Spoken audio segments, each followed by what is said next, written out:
Bagong taon, bagong life ng PBB Gen 11 winners Colette at Rain. May glam team na sila, oh. At handang-handa na silang sumabak sa showbiz. I would catch a grenade for you. Throw my hand on a blade for you. I'd jump in front of a train for you. Yeah. You know I'd do anything for you. Ooh, yeah, yo. Oh my gosh, ganito talaga yun. I'm a baddie. Yeah, you're a bad fuck. Purr. No cap? No cap, bro. No cap. Come with me, put your hands together, ta-da, let's be happy. You will see tomorrow's brighter, ta-da, let's be happy. Pilipino tayo, kaya lumalaban tayong nakangiti. Happy ka ba? Happy ba sila sa PBB? Aba, of course, happy sila dahil sila po ang mga nagwagi. Kasama po natin si Rain at si Colette. Mga panalo, ha? Mga Bisaya man, gid. Pagkatapos manalo ang Big Four, sabak na agad sina Colette at Rain sa buhay showbiz. Hi! Hello! Hello! Hello! Akala ko maliit ka, takad mo pala. Hello! Hello! I'm Ate B. Ang pretty! Akala ko mga bata makikita ko, dalaga na pala eh. Pero mamaya tatanungin natin, ano yung mga nagpapasaya sa kanila, ha? Okay? Okay. Ano mo sinisimulan araw mo? Actually po, yung first thing I do po, I check my phone kasi. Oo. To see, what's ganap today. Yeah. And then, eat with my family. Yun yung first. Sinong idol mo? Catherine Bernardo. Crazy. And also like Moira De La Torre, Beanie, KZ Tandingan, like that. Eh, you just give it a shot, right? Yeah. PBB, I just gave it a shot. Hindi ko alam kasi so many tao mag-audition eh. So like, hindi na lang ako mag-expect para hindi ako ma-hurt. And then yeah, I gave it a shot and I'm here. I think it's for you. Yeah, thank you po. Sobrang confident mo ba talaga? Actually no. Yung nangyari po sa akin inside PBB house, kulang ako ng confidence. Siguro, it built up naman po there. So, what you see right now, I worked for it. Yung never give up attitude, saan nanggaling yun? So, when I was inside Kuya's house po, it was hard naman. It wasn't all fun and games. It was hard din. So, yung nagpa-push talaga sa akin nun, yung family ko din po, and my dreams, na parang, andito na ako, sasayangin ko pa ba? So, ayun po. I was like, no, I'm not gonna give up. Kasi sayang, I'm already here. I just kept going. Sabi ko nga kang kuya, suko is not in my vocabulary. May glam team na sila. Oh, anong feeling na may glam team ka na? Mas lalo po akong gumanda. Maganda ka naman talaga. Thank you po. Naku, Lord, ano kayo mangyayari sa mga batang to someday? Si Ate Vane, inaalagaan ba kayo? Opo, inaalagaan. Mabait po si Ate Bane. Tsaka si Mama Joy, napakabait. Kaya love na love ko po yung manager at tsaka RM ko po. Na-XP RM ka na. Charisable. Nag-sink in na ba sa'yo ang pagiging, star? Hindi pa po. Kasi pag sinasabihan pa ako ng, uy, artista ka na, sabi ko, hindi naman. Kasi hindi po ko sanay. Tsaka ang ano ko po kasi sa artista is yung sila Catherine, sila Ate Vice, ganun. Eh, sino nagsabi sa'yo mag-PBB ka? Ako lang po. Pagkita ko po sa sa post ng isang mall sa amin na sabi, pati sa ABS na na may audition, ganyan. Sabi ko, try ko nga mag-audition kasi baka malay mo, makapasok ako. Tapos pagkapasok ko doon, sabi ko, ay, ang dami ng mga magaganda. Tapos sabi ko na, ay, baka hindi ako matanggap. Pero sige lang, go lang. Eh, taga-Jensen ka, di ba? Opo. Parang palaging favorite ang mga taga-Jensen. Ano bang meron sa Jensen? Pansin mo, Ate Mele, Jensen din. Siguro, depende lang naman siguro yan sa tao kung paano nila dadalhin yung sarili nila. Paano nila i-present yung sarili nila sa harap ng kamera, sa harap ng mga taong sila kanina direct, gano'n. Nasa sayo naman yan kung magpapakatotoo ka naman sa harap. Tsaka lakas ng loob lang talaga ang kailangan mong dalhin sa mga audition na yan. Kung alam mo na may may tiwala ka sa sarili mo, doon ka dadalhin. Kaya andito ako. Hello! Wala naman kasing mawawala eh. Wala po yung mawawala. Pag subukan mo, kung ma-fail ka man, edi try na naman ulit. Hindi naman kaagad na pag sumubok ka, agad-agad kang pumasok. May mga failure naman talaga yan. Ups and down. Nalaman mo, adopted ka. 9 years old. Pero hindi ka nagalit sa magulang mo. Yung hindi ka nung, ay, ampun lang ako. Wala kang ganong moment. Wala po. Sa pag-understand ko lang po sa mga nangyayari. Yun po. Masyado po kasi akong ma-understand ng tao. Depende lang naman po. So, mabait ka talagang bata. Hindi naman po mabait. Lahat naman po siguro ng tao bad. I mean, may bad side. May bad side naman po lahat. Hindi naman lahat ng tao puro mabait lang. Kaya hindi ko po kinukonsider talaga yung sarili ko na super mabait. At tapos, natanggap mo yon. Madaling tanggapin at 9 years old. Opo, siguro agad din po na-explain sa akin as long as wala pong dahilan para masaktan po ako. Tapos si boyfriend, ang bilis niyong naka-move on together. Kaya siguro po, pag-intindi po sa isa't isa kasi po, parehas po namin gusto yung mga ginagawa namin. So parang, okay, let it be. Let it be, ganun po. Galing, walang issue, fairness, at 20 years old. Anong feeling mo na nakikita mo yung ganitong buhay? It's like bago. Kasi I was just estudyante before this eh. So I'm like, wow. Parang pinag-ready na talaga ako. So I'm like, oh gosh, time ko na maging girly-girly. Kasi hindi po ako girly-girly. So, yeah. Hindi ka girly-girly? Yeah, no, like, my style is not so feminine. Kaya nga, tawag sa akin po ganda ng PBB. Magpapagirl ka na ngayon? Yeah. I'm girly now. Bagay naman. Ay, lang, noon ka na ba nanonood ng PBB? Yeah. Well, like, before going to school, di ba, gabi na po yung pinapanood ko pa rin po yung PBB. Kasi I was a fan po talaga. I was watching it. Sinong best, idol mo sa PBB? Kim Chu and Maymay. Kim Chu because Cebuana? Yeah. But then, like, yung napanood ko talaga na season, kay Maymay. Bata ka na.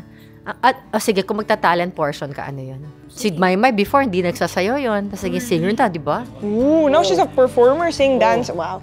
Wow, can you see yourself doing that? Yeah, I was already expecting myself to train for dancing kasi po, hindi po ako masyadong good mag-dance pero nasisi ko yung vision.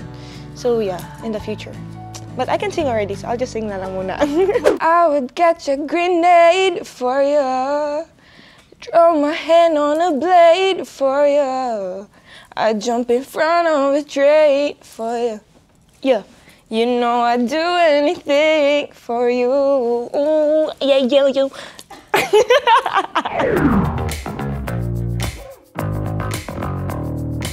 Sino nagturo sa'yo mag-post? Ako lang. Ha? Wala po nagturo sa akin. Talaga, saan mo natutunan yung mag-post-post na gano'n? Parang artista. Sa lang po, nanonood ako sa social media. Kasi gusto ko po talaga magrampa-rampa. Dream mo rin to? Oo, dream. Pero yung ko talaga, yung gusto ko talaga, like, kung hindi ako nakapag-artista.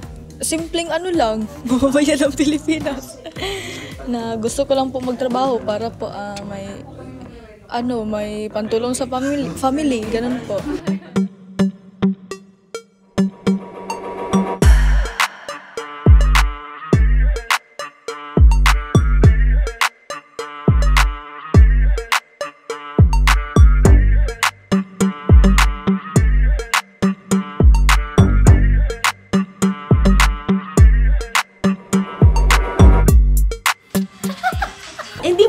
Kaya mo Hindi sumayaw? po. Sa PBB ko lang po talaga siya nalaman. Congratulations! Thank you po. Maha Salvador pala idol mo.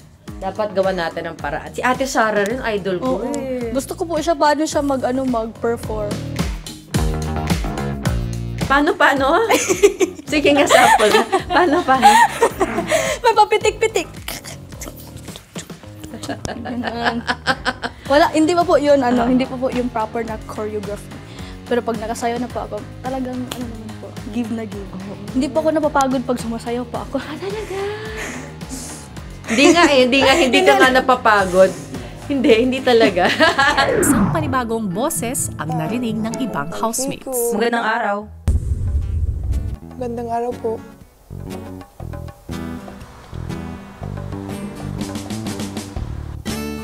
Sino ka? Ako? Nice to meet you, Rain. Nice to meet you po. Who are you po? Ay, Ako si Madam. oh Hello po, madam. Nice to meet you po.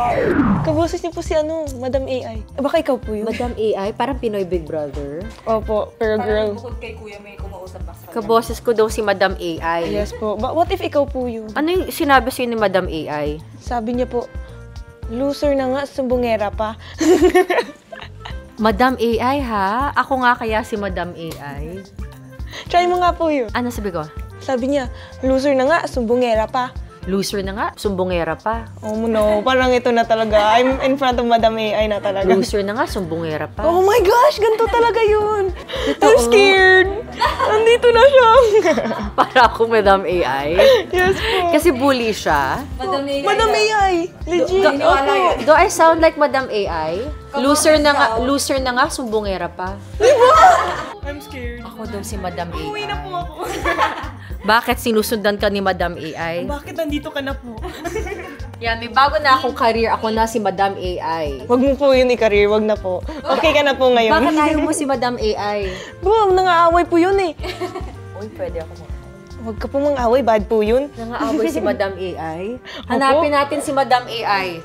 Kaboses ko daw. Oh, legit. Ulit pa nga po. Loser na nga, sumbongera pa. Oh no. Traumatized kayo kay Madam AI, ha? O, ano gusto mo sabihin kay Madam AI? Wag mo na po akong kausapin, Madam AI. Ayoko na po sa inyo. Wait, kausapin mo muna. We're friendly here. Yeah, you're not Madam AI naman po. You're just kaboses. Oh, but I'm Please. curious. Papanoorin Ulat niyo ka na yan. boses ko, Madam AI? Opo. Ooh. Friend naman po, galit kay Madam AI.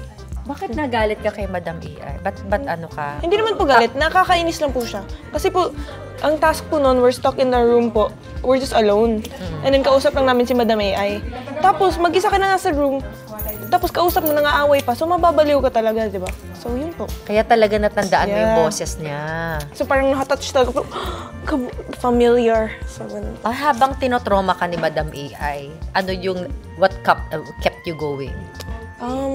What kept me going po is my flag po. Kasi nilagay po siya sa room. Tapos it like made me remember na, oh nga no, I'm Big 4 na. What's there to lose, you know? Something. It's something. I'm in Big 4 now. Will I want to lose the Big 4 spot? No. So that's what kept me going po. Thanks. Fighter! Fighter. Tayo lang, di after PBB, anong gagawin mo? Showbiz na to all the way? Yeah. Hopefully, I'll get more projects kasi I'm gonna work hard po.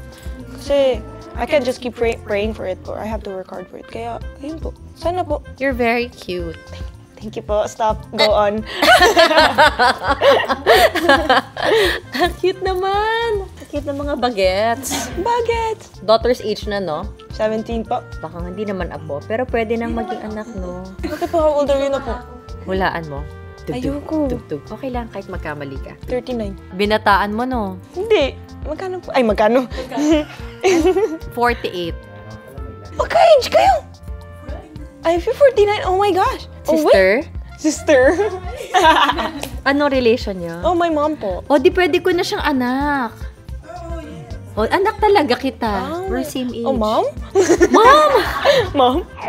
Nagpaalam ba anak niyo na mag-PBB o surprise? A day before lang po. Oo, tapos, ikwento niyo naman. Nagpaalam siya a day before and then the following day, akala ko kasi joke lang. Oo, and then kumatok siya sa ano namin, sa kwarto, 5:30 in the morning. Oh my God.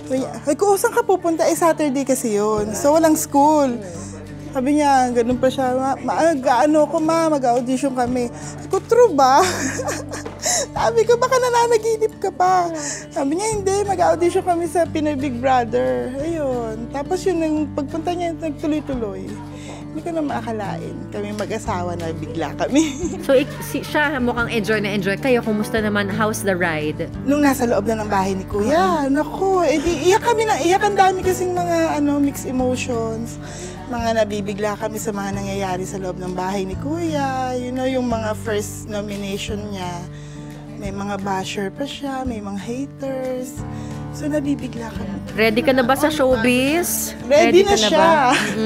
Ikaw, ready ka na ba? Hindi pa. Okay lang yan, kaya yan. Enjoy lang nga, sabi niya. Kaya yan. Yes po. Sana huwag kayo magbago. Showbiz na siya. Showbiz na siya. Baka she was born for this. Oo naman, kasi wala sa plano nangyari. Yes, Oo. oo. Anong message mo sa anak mo? Message ko sa kanya na sana palagi siyang maging mabait. Kasi mabait na bata po siya. Sana laging mabait pa rin siya kahit na anong mangyari sa kanya, kung saan siya dalhin. Palagi siyang maging mabait and laging mag-pray. Ay, ang gusto ko pala makatapos pa rin siya ng schooling. Sabi ko kahit saan siya makarating, mas maganda pa rin na nakatapos ng pag-aaral. Tututo ka ba sa kanya? Yes po. Nandito kami. Kailangan tutukan. Only girl namin siya. Sana ilayo sa kapahamakan. Yes po. Saka sana marunong mag-ipon dami, no? Yes din. Ayan, yung mga ganon. May natutunan ako. I'm a baddie. Yeah, you're a baddie po. Baddie. What does baddie mean po? Like friends? I'm kidding. Sabi na. Baddie daw, yung mga parang badass. Yeah, yung parang hotties, like that. Oh, hottie. Yeah, baddie. Baddie. 48 years old? Wow! Baddie pa din! Amazing! Kaya pala tawag sa akin bader. Yeah. Baddie. Ano pang mga terms? Teach me more. Before po, yung I swear to God, it was, chinachat po siyang ISTG, right? But now we say it, istiga. Istiga? Yeah, istiga. That means I swear to God. Istiga. Yeah, istiga. Istiga. So when I say, today was so fun. Istiga. Yes po. Istiga. Dapat with the rolling of the eyes, dapat kulang. Yeah, perfect. Go again. Istiga. Yeah, istiga. And also, fur. Fur. Yeah, fur. So when I say, you're so pretty po. Fur? Yeah, fur. Yeah, fur. You're such a Baddie. Oh, amazing! Oh my gosh, I'm so proud of you. Ano pa po? Oh my gosh. This one. No cap. No cap. You don't know that, no? No cap. That means for real. That means I'm not lying. No cap. So when I say do I look good today? No. And then you say yes, no cap. You look fabulous, no cap. Really, you're not lying? No cap. Wow, amazing! I'm so proud of you. Oh, that's 4 terms. Let me quiz ako. No Oh. cap, fur, baddie, more. Istiga. Istiga. Yeah. I'm running out. I'm running I'm out. hungry. You're hungry? Ang natutunan ko po sa hungry po yung old term. Ano? Tom Jones. That's old, di ba? Yeah, I learned Tom Jones. Old hinahinag ka girl. Yeah, Tom Jones po. Tom Jones. Yeah, you just say, How do I say thank you, TY? when you say thank you po, you just say thanks, bro. Thanks, bro. Yeah, thanks, bro. Thanks, For real? For real? For Yeah, perfect. I'm so proud of you po. Oh my gosh. Bagay ba? Or Yeah, you're not oldie na. I'm not oldie na. Yeah, you're Gen Z na po. I'm Pasado. Gen Z. Yeah. Thank you! Thank you po. Oh, Thank I had you. fun. Thank you. Thank you po. That was so cool. I loved it. Yeah, no cap. No cap. No cap. Fur. Fur. No cap. We had fun po today kasi Estiga, it was so good. TY. Okay, NP. No problem. What do you want people to understand about your generation? Despite being so advanced po in gadgets po, is we still have a great understanding po about life. So I don't think generational difference can hinder us from connecting from one another po. So I think we should just learn to listen po. Kay generation, it's not a hindrance po talaga to understand each other. So let's just listen to one another. Yeah. I like that. Thank you. You So, like that? what would you call me if I were part of your generation? I think you're giving fun tita. Fun tita. Yeah, tita. Fun tita, like a baddie tita. A baddie tita. Baddie, yeah. I'm a baddie. Fur. Instaga. Istiga. No cap. No cap. No cap, bro. No cap. Alam mo, naloloka ako. Iba sina Colette, ha? Parang walang break-in sa showbiz. Ayan, oh. Nagpipictorial. Mga baddie. Dati, sina Melay lang. Sina Kim Chu. Pero tignan mo sila ngayon, oh. Effortless sa showbiz. Be happy!